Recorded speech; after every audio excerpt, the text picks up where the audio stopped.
오늘도 거룩하고 복된 주일 이렇게 성전에 나와서 사모하는 마음으로 예배드리는 사랑하는 성도 여러분 모두 위에 하나님의 크고 놀라운 은혜가 풍성하게 임하시기를 주님의 이름으로 축원합니다. 우리 한번 옆에 앞뒤에 보면서 함께 예배드리게 돼서 기쁘고 감사합니다. 함께 예배드리게 돼서 기쁘고 감사합니다. 다시 한번 축복합니다. 축복합니다. 자, 축복합니다. 우리 영원히 잘된 같이 범사가 잘 되시기를 바랍니다. 영원히 잘된 같이 범사가 잘 되시기 바랍니다. 아멘. 사랑하는 성도 여러분, 우리가 예수 그리스도를 믿기 이전에 영적 상태가 어떠했는가? 에베소서 2장 1절로 3절 말씀에 보면 허물과 죄로 죽어서 하나님과 단절된 상태. 그러다 보니까 이 세상의 풍조를 따라 살았었고 또 공중 권세 잡은 통치자 곧 지금 불순종의 자식들 가운데 역사하는 영을 따라서 살았습니다. 자, 그러면 그런 우리가 어떻게 구원받아서 영이 살고 이제는 공중권세 잡은 자 마귀의 종이 아니라 하나님의 자녀로 살아갈 수 있었을까요? 우리는 어떻게 고백해야 됩니까? 저는 이 고백을 한마디로 얘기한다면 하나님의 은혜였다. 하나님의 은혜였다. 그리고 지금까지 살아온 것도 하나님의 은혜였다. 그러면 앞으로 살아갈 삶은 어떤 삶이어야 될까요? 그거 역시도 하나님의 은혜 안에서 살아가야 된다는 것입니다. 여러분, 우리의 영은 하나님의 은혜를 공급받지 않으면 죄와 허물로 죽어서 하나님과 또 단절될 수밖에 없는 것입니다. 그래서 우리의 영은 항상 하나님의 은혜를 공급받으며 살아야 돼요. 그래서 저는 오늘 본문의 말씀을 통해서 하나님의 은혜가 임하는 통로, 하나님의 은혜가 임하는 통로라는 제목으로 함께 은혜를 나누고자 합니다. 자, 우리 먼저 한번 함께 은혜 한번 찬양을 드리도록 하겠습니다. 예수뿐이네 은혜 아니면 살아갈 수 없네. 호흡마저도 다 주의 것이니 세상 평안과 위로 내게 없어도 예수 오직 예수뿐이네. 우리 한번 같이 찬양하겠습니다. 이 가사를 의미하면서 우리 함께 찬양합니다.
모든 것 다 주께 맡기니 참된 평안과 위로 내게 주신 주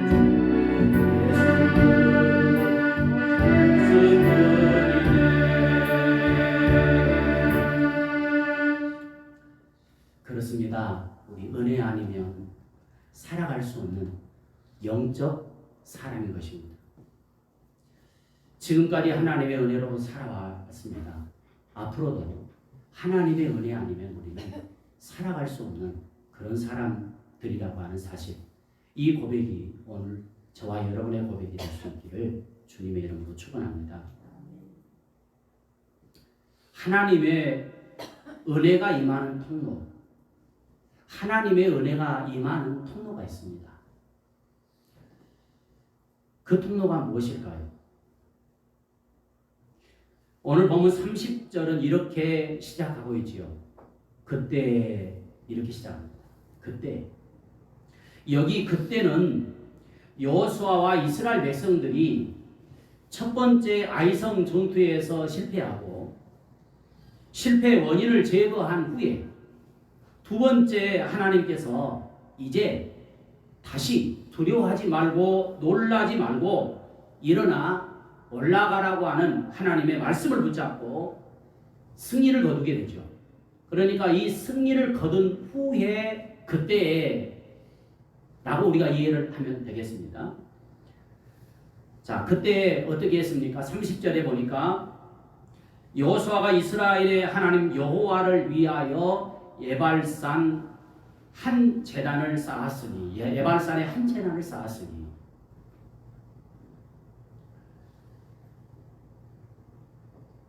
여기 예발산은요, 여기 예발산은 아이성에서 약 한 30km 북쪽으로 떨어진 세겜 땅 베델 근처에 있었습니다. 여호수아와 이스라엘 백성들 지금 상황을 한번 생각해 보십시오. 여리고성을 무너뜨리고 아이성 전투에서 승리는 했지만 앞으로도 계속해서 이 가나안 땅에 살고 있는 여러 족속들과 싸워야 될 그런 상황이었습니다. 그런데 여호수아는 우리가 일반적으로 생각하면 싸움을 준비해야 될 여호수아는 싸움을 준비하지 않고요. 지금 예발산으로 이스라엘 백성들을 인도에 들어가고 있습니다. 지금 백성들과 함께 예발산으로 간다라고 하는 것은요, 몰살당할 수 있는 매우 위험한 상황이었습니다. 왜냐하면 이제 우리 9장에서 말씀 보면 9장 1절로 2절에 보면 가나안의 6왕이 동맹군을 만들어서 연합군을 만들어 가지고요 지금 전쟁을 준비하고 있었기 때문에 그렇습니다. 그렇다고 한다면 지금 이스라엘 백성들이 여호수아와 함께 에발산에 갔다 그 골짜기에 가둬놓고 연합군이 공격하면요 이스라엘 백성들은 몰살당할 수 있는 위기입니다. 그런데 그런 상황에 여호수아가 이렇게 무모한 일을 감행한 이유가 뭘까요? 그것은 신명기 27장 1절로 8절에 모세가 살아있을 때 이미 가나안에 너희들이 들어가면 에발산에 제단을 쌓으라고 말씀을 하셨어요. 그래서 여호수아는 과감하게 그 말씀을 전쟁 중에 행하고 있는 것입니다. 무엇을 하기 위해서 그랬다고요? 30절에 하나님 여호와를 위해서 제단을 쌓기 위해서 그랬어요. 31절에 새 돌로 만든 단을 쌓고 번제와 화목제를 드리기 위해서 지금 에발산으로 갔다는 것입니다. 오늘날로 말하면 지금 하나님 앞에 뭐 하기 위해서요? 예배 드리기 위해서 그곳에 갔다는 거죠.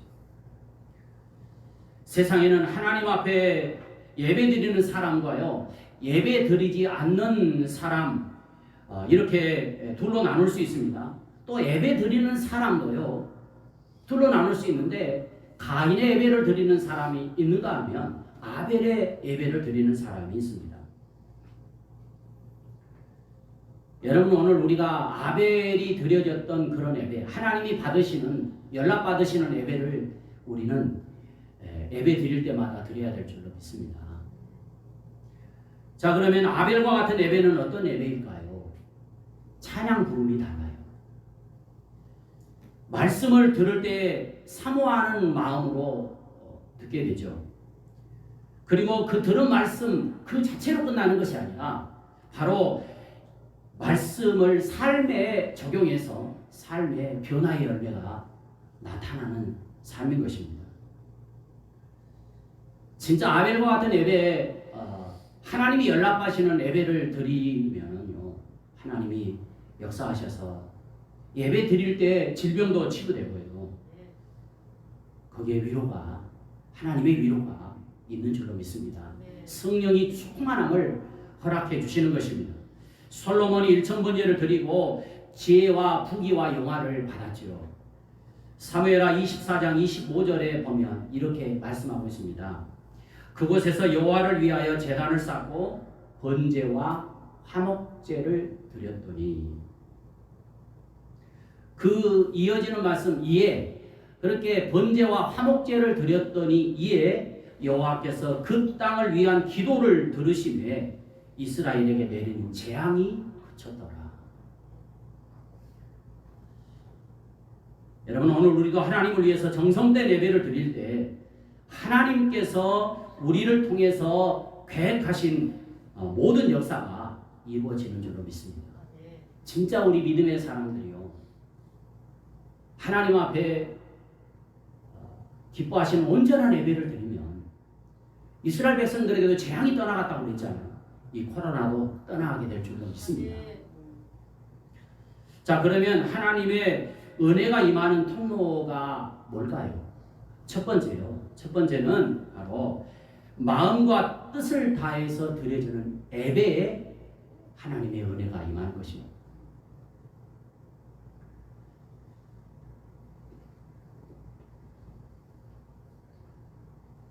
여러분, 오늘 상황을 한번 말씀드렸잖아요. 이스라엘 백성들의 상황이 어떤 상황인지 말씀드렸잖아요. 그런 위험한 상황에도 불구하고 여호수아는 지금 백성들을 인도해서 에발산으로 갑니다. 제단을 쌓기 위해서요. 예배를 드리기 위해서 간 거예요. 여러분, 우리의 삶에는요, 위험한 순간들이 굉장히 많이 있습니다. 지금도 코로나의 위기, 이 위기 앞에서 우리가 어떤 마음을 가져야 될 것인가?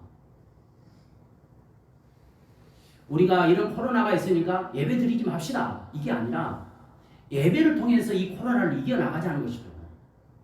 그러니까 우선순위를 예배에 두고 있는 여호수아와 이스라엘 백성들을 보게 돼요. 그리고 33절의 말씀에 보면 이렇게 말씀하고 있죠. 우리 한번 같이 다시 한번 읽어볼까요? 시작. 온 이스라엘과 그 장로들과 관리들과 재판장들과 본토인뿐 아니라 이방인까지 여호와의 언약궤를 맨 레위 사람 제사장들 앞에서 궤 좌우에 서되 절반은 그리 심산 앞에 절반은 에발산 앞에 섰으니 이는 전에 여호와의 종 모세가 이스라엘 백성에게 축복하라고 명령한 대로 함이라. 자, 오늘 이 말씀에 보면요, 두 산이 나오죠. 어떤 산이죠? 에발산이 나오고 그리심산이 나옵니다. 자, 그러면 에발산이 있고 그리심산이 있습니다. 거기에는 골짜기가 있겠잖아요. 골짜기를 지금 가운데 두고 양쪽에 나뉘어졌습니다. 일반적으로 생각하면 여러분, 이 에발산에서는 저주의 말씀이 선포되고 그리심산에서는 축복의 말씀이 선포되잖아요. 그런데 왜 이스라엘 백성들을 그리심산에 다 두고 그냥 축복의 말씀만 하면 되지, 왜 절반을 나눠서 에발산에 두었을까? 우리가 일반적으로 생각하면 이렇게 얘기할 수 있는데요, 하나님이 이렇게 하신 것은, 이것은 저주를 제단을 통해서 축복으로 바꾸시는 하나님을 보여주고 있는 것입니다. 더 나아가서 십자가를 지고 저주를 당하심으로 우리를 율법의 저주에서 구속하신 예수 그리스도를 상징적으로 보여주고 있는 것이죠. 하나님은 제단을 지금 어떻게 쌓으라고 말씀하고 있습니까? 31절의 말씀에 보면 자기 힘으로 만든 단이 아닙니다. 여러분, 우리가 예배도요, 하나님 말씀 중심으로 드려야 될 줄로 믿습니다. 자, 오늘 31절에 보십시오. 뭐라고 얘기하느냐면 쇠 연장으로 다듬지 아니한 새 돌로 만든 단을 쌓아라. 여러분, 이 단은요, 이미 신명기 27장 4절로 7절에서 모세를 통해서 하나님이 말씀하신 단입니다. 쇠 연장을 통해서 이방 신상을 만드는 가나안 사람들과 지금 구별되는 것을 지금 얘기하고 있는 것입니다. 여러분, 우상을 만들 때 쇠 이것을 만들어서 연장으로 다듬어서 우상을 만들어요. 돌도 어떻습니까? 다듬지 말라고 하는 것은요, 돌을 잘 다듬어 가지고 형상을 만들잖아요. 이렇게 하지 말라는 것입니다. 이렇게 말씀하신 것은 그건 뭐냐? 이방 사람들과 같이 우상을 만들지 말라. 지금 그런 말입니다. 더 나아가서 저주의 말씀이 선포된 에발산에 다듬지 않은 돌을 세워진 제단은 우리를 위해서 십자가에서 저주를 받으시고 제물이 되어서 우리를 단번에 속죄하신 예수 그리스도를 보여주고 있는 것입니다. 여러분, 이렇게 제단을 쌓는 이유가 뭘까요? 31절 하반절에 보니까 번제와 뭐예요? 화목제를 드리기 위함이었습니다. 레위기 1장 13절로 17절에 보니까 번제는요, 속죄함을 받기 위해서 짐승을 다 불태워 드리는 제사로, 이것은 하나님께 대한 전적인 헌신을 목적으로 드리는 제사가 바로 번제입니다. 화목제는 레위기 3장 1절로 16절에 인간과 하나님 사이의 평화와 친교를 목적으로 드리는 제사예요. 죄로 말미암아 우리가 하나님과 원수된 관계가 됐잖아요. 죄는요, 하나님과 우리를 갈라서게 만드는 것입니다. 갈라놓습니다. 화목제는 뭡니까? 하나님과 단절된 이 상태를 하나 되게 하는 것입니다. 예수님께서 우리를 위해 단번에 속죄 제물이 되셨고 우리를 위해서 화목 제물로 바쳐졌습니다. 제사는 누구에게 드리는 것입니까? 여호와 하나님 앞에 드리는 것입니다. 이 말씀은 오늘 우리에게 어떤 교훈을 주고 있을까요? 구약의 번제와 화목제를 통해서 하나님께 나아가는 것처럼 오늘날 우리는 바로 예수 그리스도를 통해서 하나님 앞에 나아갈 수 있다는 것입니다. 우리가 예배에 나와서 항상 만나야 될 분이 우리를 위해서 단번에 십자가에서 번제와 화목제로 드려주신 예수 그리스도를 만나야 된다는 것입니다. 예수님을 통해서 하나님 앞에 나아가고 예수님을 통해서 하나님 앞에 기도를 드리는 것입니다. 이 땅의 삶은요, 영적 전쟁터입니다. 믿음의 사람들이 쉽게 살 수 있는 것이 아니죠. 많은 유혹이 있고요. 정말 예상치 못한 핍박들이 우리에게 주어질 때가 있습니다. 우리는 이미 십자가에서 단번에 속죄의 제물과 화목 제물이 되신 예수 그리스도를 통해서 율법의 저주로부터 해방되어 구속함을 받아 하나님의 아들, 딸이 되었습니다. 이미 요단강을 하나님의 은혜로 건너온 사람들, 그러나 끊임없이 그들에게는 여리고성과 같은 문제가 있었고요, 아이성과 같은 문제가 있었고, 또 남부 연합군들이 그들을 기다리고 있었습니다. 때로는 승리도 했지만 실패하여 두려움에 사로잡힐 때가 있고 지치고 쓰러져 힘을 잃을 때도 있습니다. 이럴 때마다 우리는 우리 하나님 앞에 나와서 다시 한번 예수 그리스도의 보혈의 피로 일어나야 될 줄로 믿습니다. 어떤 경우에도 우리를 위해 십자가에서 돌아가신 예수님을 만나면 우리를 외면하지 않으십니다. 우리의 죄를 용서해 주시고 또 우리를 위로해 주시고 우리에게 새 힘을 주시고 우리에게 새 영, 성령님을 충만하게 허락해 주시는 줄로 믿습니다. 예수님은 이런 모든 것을 채워주시려고 찾는 사람이 있다고 얘기해요. 그 찾는 사람이 누구일까요? 자, 우리 한번 요한복음 4장 23절을 같이 한번 읽어보겠습니다. 자, 시작. 아버지께 참되게 예배하는 자들은 영과 진리로 예배할 때가 오나니 곧 이때라. 아버지께서는 자기에게 이렇게 예배하는 자들을 찾으시느니라. 그렇습니다. 우리 예수님을 만나서 예수님을 통해서 우리에게 주어지는 그 은혜, 그 은혜를 주시고자 찾는 사람이 있는데 그 사람이 누구냐? 바로 예배자라고 하는 것입니다. 하나님은 예배인지하시고 그 예배를 통해서 은혜를 우리에게 공급해 주시는 줄로 믿습니다. 두 번째, 우리에게 그 은혜를 어떤 통로를 통해서 공급해 주시는가 하는 것입니다. 그것은 바로 하나님의 말씀을 통해서 주시는 것입니다. 여호수아는 제단을 쌓고 번제와 화목제를 드린 후에 32절의 말씀을 보니까 율법을 돌에 기록했다라고 말씀합니다. 자, 그것도 이스라엘 자손의 목전에서 기록합니다. 자, 이렇게 돌에 기록한 것은 말씀을 마음속에 분명하게 각인시키기 위함이며 또 가나안 땅의 삶이 말씀 중심이 되어야 한다는 사실을 지금 보여주고 있는 것입니다. 사랑하는 성도 여러분, 오늘 우리가 이 땅에 살아가는 삶의 중심이 바로 말씀 중심의 삶이 되어야 될 줄로 믿습니다. 오늘 이 말씀이 우리에게 주는 교훈이 뭡니까? 그것은 은혜는 말씀을 통해서 주어진다는 거예요.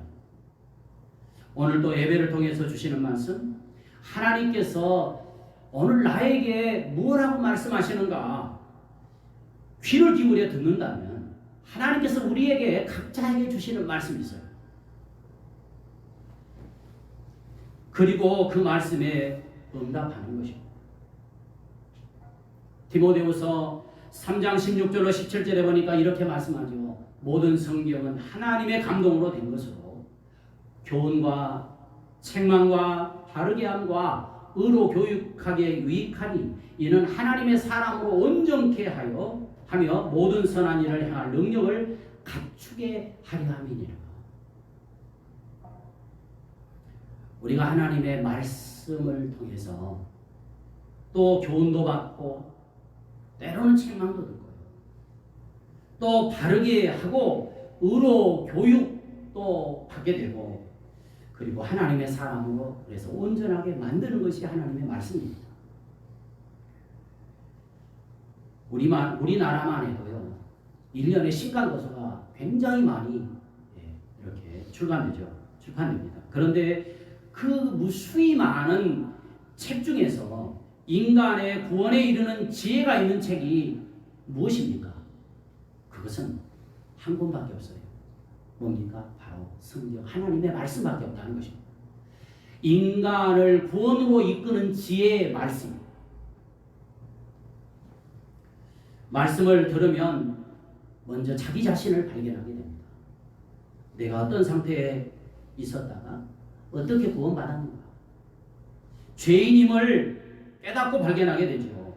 예수님을 나의 구주로 또 메시아로 고백하게 되는 것입니다. 하나님이 얼마나 우리를 사랑하시는지도 말씀을 통해서 알게 되는 것입니다. 또 그리고 그 말씀을 들을 때 하나님의 생각을 알 수 있어요. 요한복음 20장 31절에 보면 이 성경을 기록한 목적이 어디 있는가를 분명하게 우리에게 말씀해 주고 있는데요. 그 말씀에 보니까 이렇게 얘기합니다. 오직 이것을 성경을 기록함은 너희로 예수께서 하나님의 아들 그리스도이심을 믿게 하려 하며 또 너희로 믿고 그 이름을 힘입어서 생명을 얻게 하려는 것이라. 사랑하는 여러분, 말씀은 불안으로 가득 차 있는 마음에 평안함을 줍니다. 번뇌와 고뇌 속에 헤매던 사람이 말씀을 들으면 소망과 기쁨이 찾아오죠. 나태와 게으름으로 인생을 살던 사람이 말씀을 들으면요, 마음이 뜨거워지고 열정이 생기는 것입니다. 성경에 있는 31,173개의 구절 가운데 믿음으로 한 말씀만 붙들어도 우리의 인생은 바뀌는 것입니다. 시편 19편 7절로 11절의 말씀에 보면 여호와의 율법은 우리의 영혼을 소성케 한다고 말씀합니다. 우둔한 자로 지혜롭게 한다고 말씀합니다. 또 마음을 기쁘게 한다고 얘기해요. 순결하게 한다고 얘기합니다. 그것을 지키면 하나님께 큰 상을 받는다고 얘기하죠. 그러므로 이 말씀을 정금보다 사모하라고 말씀하고 있는 것입니다. 사랑하는 여러분, 하나님의 은혜는요, 내게 주신 하나님의 말씀으로 받을 때 거기에 하나님의 은혜가 임하는 줄로 믿습니다. 마지막 세 번째, 우리가 그 말씀을 들을 때 중요한 게 있어요. 그것은 뭐냐면 아멘 해야 된다는 것입니다. 아멘 할 때 하나님의 은혜와 축복이 임하는 줄로 믿습니다.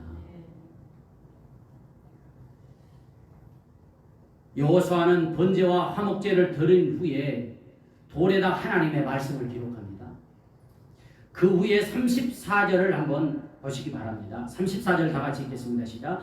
그 후에 여호수아가 율법책에 기록한 모든 것대로 축복과 저주하는 율법의 모든 말씀을 낭독하였으니 모세가 명령한 것은 여호수아가 이스라엘 온 회중과 여자들과 아이와 그들 중에 동행하는 거류민 앞에서 낭독하지 아니한 말이 하나도 없었더라. 자, 여러분, 처음에도 말씀을 드렸지만 에발산과 그리심산에 이스라엘 백성들을 절반씩 나누었습니다. 그 가운데는요, 이방인까지 다 포함되어 있어요. 수에 넣지 않았던 여자들과 아이들까지 다 포함했습니다. 여호와의 임재를 상징하는 언약궤를 중심으로 좌우에 서게 한 거죠. 절반은 그리심산, 절반은 에발산. 그리고 축복과 저주의 말씀을 선포합니다. 그러면 제사장들이 받아서 다시 큰 소리로 백성들을 향해서 축복과 저주의 말씀을 선포합니다. 이것은 여호수아가 임의대로 한 것이 아니에요. 이미 신명기 27장 12절로 13절에 모세를 통해서 주신 말씀인 것입니다. 이렇게 하라고 말씀하셨어요. 이 말씀을 듣고 백성들은 어떻게 반응합니까? 오늘 본문에 보면요, 아멘이라는 단어가 없어요. 그런데 이미 어디에 나와 있다고 이 말씀이요? 이렇게 하라고 하는 말씀이 신명기 27장에 나와 있어요. 여러분 신명기 27장을 와서 한번 보십시오. 거기에 보면 아멘 했어요. 저주의 말씀이 선포돼도 뭐 했다고요? 아멘 했습니다. 축복의 말씀이 선포돼도 어떻게 했다고요? 아멘 했어요. 구약 성경에 보면요, 율법을 낭독할 때요, 아멘 했다는 말씀이 많은 곳에 기록되어 있습니다. 자, 여러분, 에발산, 그리심산 선포한 말씀은 여호와의 임의대로 하신 말씀이 아니라고 그랬어요. 여호수아가 선포한 말씀은 신명기 27장에 나오는데 우리 한번 같이 특별히 신명기 27장 26절의 말씀을 한번 같이 읽어보겠습니다. 자, 화면에 나와야죠. 시작. 이 율법의 말씀을 실행하지 않아야 자는 저주를 받을 것이라 할 것이고 모든 백성은 뭐하라고요? 아멘 할지니라. 여러분 한번 상상해 보십시오. 지금 거기에 이스라엘 백성들이 얼마나 모였습니까? 어느 정도 모였습니까? 약 200만여 명이 그 계곡에서 모여서 여호수아의 말씀을 읽으면 다시 제사장들이 받아서 그 소리를 백성들을 향해서 외치면 백성들은 뭐 했다고요? 아멘, 아멘 했다는 것입니다. 여러분 얼마나 장엄했을까요? 200만이 넘는 백성들이 아멘 했다는 거예요. 축복의 말씀이 전해져도 아멘 하였고요. 저주의 말씀이 전해져도 아멘 했다는 거예요. 이 뭡니까? 아멘. 하나님의 말씀대로 되기를 원합니다. 오늘날 우리에게 어떤 교훈을 주고 있습니까? 여러분 우리는 어떠한 하나님의 말씀이라도 그 말씀이 내게 들려졌을 때 아멘으로 화답하게 되면 은혜가 임하는 줄로 믿습니다. 고린도후서 1장 20절에 보니까 하나님의 약속은 얼마든지 그리스도 안에서 예가 되니 그런즉 그로 말미암아 우리가 아멘하여 하나님 앞에 영광 돌리게 되느니라. 우리가 아멘하면 하나님께 영광 돌리게 되는 줄로 믿습니다. 아멘이라고 하는 말은요, 그 성취가 하나님의 뜻대로 달려있다는 것을 받아들이고 고백하는 거예요. 그러니까 우리가 말씀에 집중하면요, 그 말씀이 내게 딱 들리잖아요. 그러면 어떤 얘기가 화답이 하죠? 아멘 하는 것입니다. 여러분 아멘이 풍성하시기를 바랍니다. 우리가 아멘할 때 막 그냥 부흥 강사들처럼 억지로 그렇게 아멘을 시키는 것이 아니라 내게 그 말씀이 은혜가 되면 아멘, 찬송이 은혜가 되면 아멘, 기도가 은혜가 되면 아멘. 이게 은혜의 사람인 것입니다.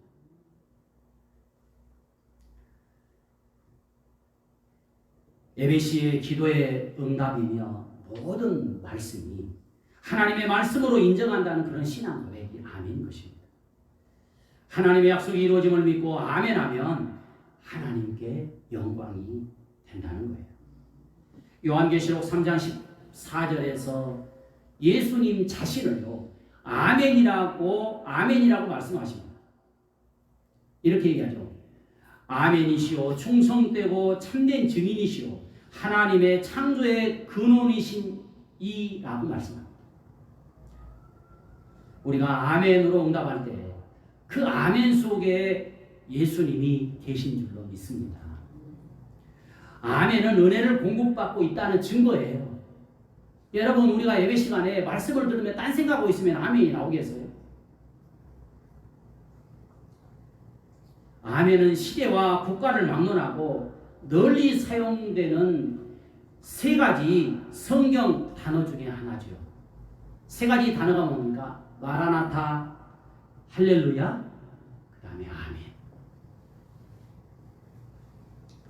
사랑하는 성도 여러분, 우리는 영적 존재로 하나님의 은혜를 공급받아야 능력 있게 승리하며 살아가게 되는 줄로 믿습니다. 우리가 앞으로 살아갈 길 만만치가 않아요. 유혹이 있고요. 원치 않은 핍박이 우리에게 주어집니다. 어떻게 우리가 승리할 수 있습니까? 하나님의 은혜로 승리하게 되는 것입니다. 하나님의 은혜가 임하는 통로는 바로 예배를 통해서입니다. 예배를 드리는데 그냥 형식적으로 드리는 것이 아니라 마음과 정성을 모두어서 영과 진리로 드려지는 예배, 하나님이 임재하셔서 은혜 베풀어 주시는 줄로 믿습니다. 말씀으로 임재하시는 하나님, 하나님의 은혜는 말씀 안에 우리에게 주어지는 것입니다. 그리고 그 말씀을 들을 때 아멘함으로 받아서 복된 삶으로 인도하시는 하나님과의 교제가 끊이지 않고 지속되시기를 주님의 이름으로 축원합니다. 기도하겠습니다. 사랑과 은혜가 풍성하신 하나님 아버지,